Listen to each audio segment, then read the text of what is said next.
कई बार हम बात करते हैं, कई बार नहीं बहुत बार बात करते हैं माइंड के बारे में, कि आदमी का जो दिमाग होता है वो न केवल अपने आप को ही बल्कि दुनिया की होने वाली आसपास की होने वाली घटनाओं को भी कंट्रोल करता है।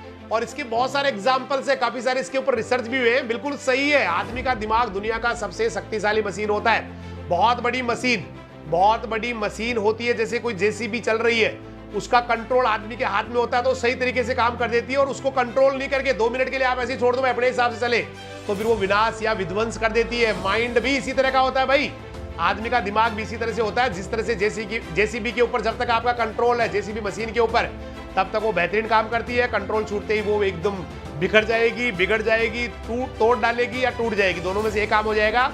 तो आदमी का दिमाग भी ऐसा ही होता है। और दिमाग ही मानता है कि आप हार गए, दिमाग ही मानता है, दिमाग ही डिसाइड करता है कि आप जीत रहे हैं या आप जीतने की क्षमता रखते हैं। भाई बॉडी से शक्तिशाली होना ज्यादा बड़ी बात नहीं होती है, लेकिन माइंड जो है ना बेटा, वो सुपर होना चाहिए। बहुत सारे लोग आपको पुरानी मूवीज में देखा होगा, पुराने सीरियल्स में देखा होगा, धार्मिक सीरियल में आपने देखा होगा, बहुत सारे लोग होते हैं जो उठा के पत्थर को चूर चूर कर देते हैं। लेकिन बहुत सारे लोग ऐसे भी होते हैं जो पत्थर को उठाते ही नहीं है, केवल उसकी तरफ देखते हैं और अपने आप ही पत्थर टूट जाता है।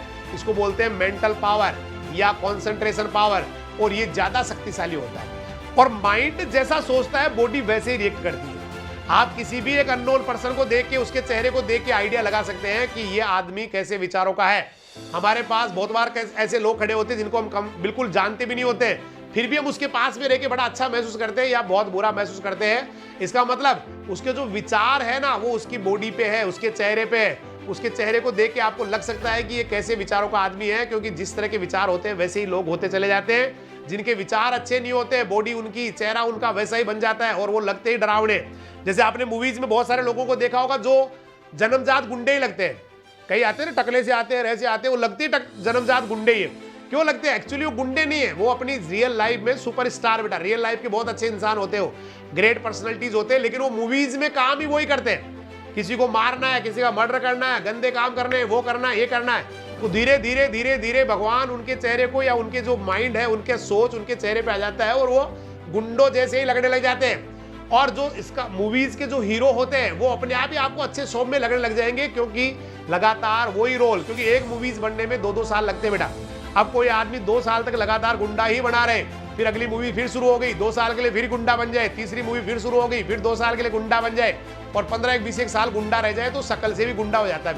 क्योंकि उसके विचार जो है ना, वो माइंड है उसका विचार सीधा बॉडी पे, चेहरे पे आ जाता है। इसका एक ही कहानी है, इसका मतलब आदमी जो सोचता है वो उसकी बॉडी पे आ जाता है। आपको आदमी को देख के उसके विचारों को आप हल्का सा आइडिया लगा सकते हैं, हालांकि इसका अपवाद भी हो सकता है, बहुत बार इसका उल्टा भी होता है, लेकिन 90% जो केसेज है, 90% केसेज है, वहां पर आपको ऐसा ही मिलेगा। उसके चेहरे को देख के आपको लगेगा और वैसा ही व्यक्ति वो आपको मिलने वाला है। इसलिए बेटा दिमाग जो होता है ना, वो ज्यादा तगड़े तरीके से सोचता है, बहुत जबरदस्त तरीके से सोचता है, और उसी के हिसाब से बॉडी रिएक्ट करती है। फॉर एग्जाम्पल मैं आपको बताऊं, जैसे मान लीजिए मैं आपको एक कहानी सुनाऊं, देखना अभी आपका जी खराब हो जाएगा, जबकि मैं आपको ऐसा कुछ दिखाने वाला भी नहीं हूं। एक चुटकुला सुनाता हूं मैं आपको। एक बार होता है कि एक्चुअली मैं नहीं, एक पार्टी चल रही थी, है ना, और उस पार्टी में क्या था, जितने भी लोग थे सारे के सारे लोग वोमिटिंग कर रहे थे, उल्टियां कर रहे थे। मतलब पूरी पार्टी चल रही है, काफी सारे लोग, मतलब 500-1000 लोग हैं और सारे उल्टियां कर रहे हो, हुआ मतलब उल्टियों की वहां पे बाढ़ सी आ गई, उल्टी हो गई वहां। अब किसी ने जाके उनको, किसी आदमी को पूछा, भाई साहब ये इतने लोग उल्टियां क्यों कर रहे हैं, कितनी उल्टी, इतनी भरी पड़ी है, उल्टी कैसे कर रहे हैं ये लोग? तो उस आदमी ने कहा एक्चुअली क्या है कि पहले मुझे ही उल्टी आई थी, पहले मेरे को अकेले को उल्टी आई थी, तो बाकी सबको बहुत बुरा लगा। भाई इनको, मेरे को उल्टी आने से बाकी पूरी जो पार्टी के लोग उनको बहुत बुरा लगा, तो मैंने क्या किया, उस उल्टी को उठा के वापस पी लिया। और जब से मेरे को इन लोगों ने उल्टी पीते हुए देखा है, सारे उल्टियां कर रहे हैं। मतलब पूरी की पूरी पार्टी उल्टी कर रही है, सारे के सारे। मतलब आप सोच सकते हैं कितनी भयंकर बदबू आ रही है वहां, कैसे जी मतलब हो रहा है उनका सभी का, और सारे उल्टियां कर रहे हैं। तो बाकी लोगों को जब बुरा लगा तो मैंने अपनी उल्टी वापस रख ली अंदर। जैसे ही मैंने वापस रखी तो सारे के सारे लोग ना उल्टियां करने लगे। अब ये थोड़ा सा देखिए, आप सोचिए, आपका जो जी था ना पहले, आपका जो पहले जैसे खुशनुमा आप थे, लेकिन इस कहानी को अगर किसी ने दिमाग लगा के सुन लिया, ध्यान से सुन लिया या पूरा दिल पे ले लिया ना, उन सभी का जी सा खराब हो गया भाई, उल्टी सी आने की इच्छा हो गई। क्यों इच्छा हो गई? जबकि मैंने तो कभी अभी उल्टी करके दिखाई भी नहीं आपको, उल्टी करके दिखाई करके दिखाया हो, या फिर मैंने जो है ना थोड़ी सी उल्टी लेके कटोरी के अंदर और उसमें चम्मच डाल के किसी को कहो भाई साहब एक एक चम्मच ले लीजिए, बहुत अच्छा स्वादिष्ट है, इससे आप अमर हो जाएंगे, आपकी सारी बीमारियां चली जाएगी। थोड़ी सी अरे भाई एक चम्मच में क्या हो रहा है भाई साहब, लीजिए आप भी लीजिए, बहन जी थोड़ा सा आप भी, हाँ अजी लीजिए, क्या फर्क पड़ता है, एक चम्मच लेने से आपके सारे रोग दोष मिट जाएंगे। अब ऐसा भी मैंने आपको कहा नहीं भाई लेके आपको दिखाया है उल्टी को, या भाई इसको देखो सूंघ के देखो, ऐसा भी नहीं कहा। बावजूद इसके भी जो है ना कई सारे स्टूडेंट्स, मुझे पता उनको बुरा लगने लग गया, बोला सर क्या कहानी सुना रहे हो उल्टी। भाई आप सोचिए, आप सिर्फ एक मतलब हमारी जो बॉडी है वो दुनिया का सबसे बड़ा लेबोरेटरी है, मतलब पूरा का पूरा रिसर्च जैसे करते हैं ना, कहीं बहुत बड़ी लेबोरेटरी चल रही है, 1000 लेबोरेटरी, लाख लेबोरेटरी चल रही है, और वहां पर जो केमिकल रिएक्शंस होती है उससे कई ज्यादा गुना, कई लाख गुना हमारे बॉडी में रिएक्शन चलती रहती है, अभिक्रियाएं चलती रहती है। अब कौन सी अभिक्रिया होनी है वो आपका दिमाग डिसाइड करता है। कि आपने अभी थोड़ी देर पहले जैसे उल्टी के बारे में मैंने आपको बताया, तो आपकी बॉडी में वो वाली रिएक्शन होना शुरू हो गई जिससे आपका जी खराब हो जाए या उल्टी कैसी आपका जो है ना इच्छा हो जाए। इसका मतलब आपके माइंड ने, भाई मैंने ना दिखाया ना आपको कहा, कोई ऑफर दिया भाई एक एक ले लीजिए आप चम्मच, ऐसे भी नहीं कहा, बावजूद इसके आपका जी खराब होना ये साबित करता है कि आदमी का जो दिमाग जैसा सोचता है बॉडी वैसे ही रिएक्शन करना शुरू कर देती है, वैसे की वैसे उसकी रिएक्शन होना शुरू हो जाती है, वैसे की वैसे उसके अंदर जो है ना सारी की सारी अभिक्रियाएं शुरू हो जाती है।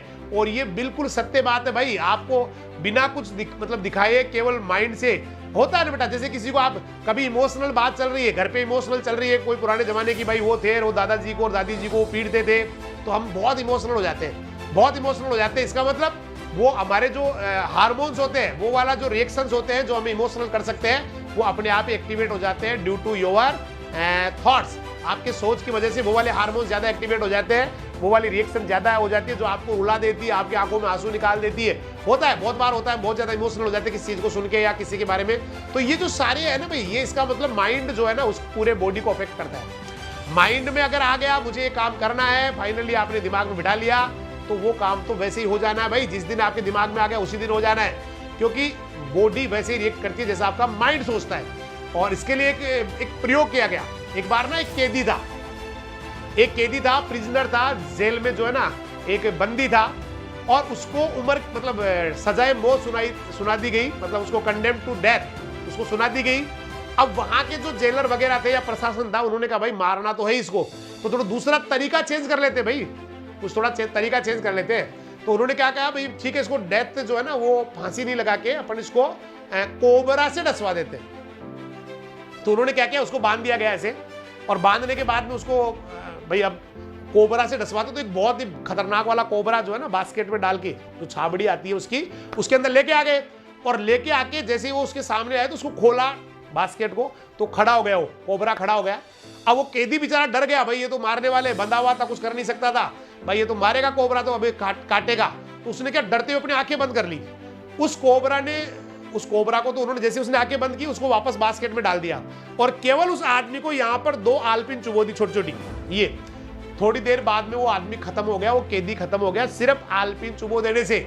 अब आप में से कई सारे कहेंगे साहब वो उसके जो ना वहम हो गया या उसको डर से हो गया, लेकिन उसके मरने के बाद जब उसके बॉडी का पोस्टमार्टम किया गया तो उसके अंदर उस कोबरा का जहर मिला, सांप का जहर मिला।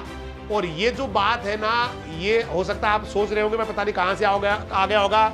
आप में से कई सारे बच्चे ये भी सोच रहे होंगे भाई उसके आलपिन में जो है ना कोबरा का जहर लगा के उसके डाल दिया होगा। ऐसा कुछ नहीं था भाई, केवल उस आदमी को जब कोबरा उसको दिख रहा होता है उस समय उसका माइंड इतना जबरदस्त तरीके से रिएक्ट करता है कि अब मुझे कोबरा ही डसने वाला है। और जैसे उसको 2 आलपिन चुबोई गई, उसके दिमाग ने एक्सेप्ट कर लिया कि कोबरा ने डस दिया, और उसके भी वो वाली रिएक्शन होना शुरू हो गई जो अंदर ही अंदर अपने आप ही कोबरा का जो पॉइजन होता है, क्योंकि रिएक्शन मैंने कहा ना हजारों लाखों लेबोरेटरी में चलती है, उससे कहीं ज्यादा हमारी बॉडी में चलती है, और केवल उस रिएक्शंस की वजह से ही उसके अंदर अपने आप ही कोबरा का ही पॉइजन बन गया, कोबरा वाला ही जहर बन गया। इसका मतलब माइंड जो होता है ना, माइंड जैसा सोचता है बॉडी वैसे ही रिएक्ट करती है। और बॉडी से स्ट्रॉन्ग हो ना हो, जो आईएएस बनते हैं आप देखना बिल्कुल यूं होते हैं, यूं होते भैया, बिल्कुल ही कमजोर से होते हैं, चश्मा लगाए हुए होते हैं, लेकिन माइंडली बहुत स्ट्रांग होते हैं। और जो बहुत बड़े बड़े लोग होते हैं, मतलब बहुत खतरनाक लंबे चौड़े अष्टभुज जिनकी मूछें यूं होती है ना, यूं लगते हैं भाई ये तो दुनिया का सबसे खतरनाक सरदार है, भाई ये तो खतरनाक आदमी है। वो भी जब उन आईएएस साहब के सामने खड़े होते हैं तो उनकी मूछें नीचे लटकी होती है। इसका मतलब स्ट्रॉन्ग कौन? जो माइंड से स्ट्रॉन्ग है, जो आईएएस बने, जो वहां पहुंचे। और जो फिजिकली जो लग रहे थे भाई ये तो किसी के सामने झुकता ही नहीं होगा, वो यूं खड़े वहां और मुझे नीचे लटक रही है, इसका मतलब माइंडली ज्यादा स्ट्रॉन्ग होना चाहिए, बॉडी से भी स्ट्रॉन्ग होना चाहिए, लेकिन माइंडली भी स्ट्रॉन्ग होना चाहिए, माइंडली भी बहुत सुपर होना चाहिए। इसलिए माइंडली बेटा अपने आप को खूब डेवलप करो, अपने दिमाग को ना इतने भाई ज्यादा से ज्यादा इसकी एक्सरसाइज कराओ। आप जो पढ़ रहे हो उसको समझने के लिए बहुत एक्सरसाइज करो, इसकी बहुत जबरदस्त एक्सरसाइज करो। दुनियादारी के बारे में सोचो, क्यों हो रहा है ऐसा, क्यों ये जो है ना साइंस के बारे में सोचो भाई, क्यों हो रहा है ऐसा, क्यों चल रही है गाड़ियां, मोबाइल पे क्यों आवाज आ रही है बिना डोरी बिना वायर की, क्यों टीवी पे जो है ना सारा दिख रहा है, मोबाइल पे क्यों ये मूवीज वगैरह दिख रही है। तो हर चीज के बारे में जब सोचना शुरू करोगे तो दिमाग भैया चलना शुरू हो जाता है। दिमाग सबका चलता है बेटा, जो आदमी जो इंसान कोशिश करते हैं एक दिन दिमाग सभी का चलता है।